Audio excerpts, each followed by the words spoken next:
সাময়িক স্বস্তি মিললেও ঝড় বৃষ্টিতে দুর্ঘটনার খবর পাওয়া যাচ্ছে। দাসপুরে একাধিক গাছ ভেঙে পড়েছে, একজনের মৃত্যু হয়েছে বলে জানা যাচ্ছে। সুকান্ত রয়েছে, আরো জানাবে সুকান্ত। দেখো মিমি, হঠাৎ কালবৈশাখীর ঝড় এবং সেই ঝড়ে কিন্তু এক কথায় লন্ডভন্ড এলাকা, বিদ্যুতের খুঁটি যেমন ভেঙেছে একাধিক, অপরদিকে কিন্তু গাছ ভেঙে বাড়ি ভেঙেছে এবং গাড়িও ভেঙেছে। দাসপুর থানার বেশ কিছু জায়গায় কিন্তু বিদ্যুৎ বিচ্ছিন্ন।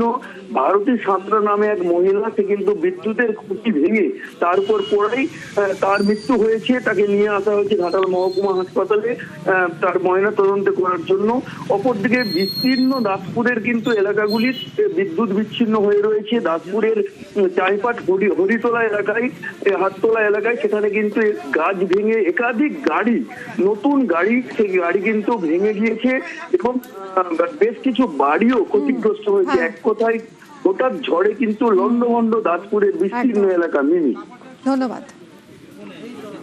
বিকালে 3:30 4টা নাগাদ যে আকস্মিক যে একটা ঝড় হয় কালবৈশাখীর, এই ঝড়ে আমাদের এই গৌ সাঁতরা স্ত্রী ভারতী সাঁতরা, তিনি এখানে তার গরু বাইরে ছিল, সেটা গোয়ালে ঘরে ঢোকাতে যে বেরিয়ে আসার সময় ইলেকট্রিকের পোস্ট ভেঙে তিনি চাপা পড়ে মারা গেছে।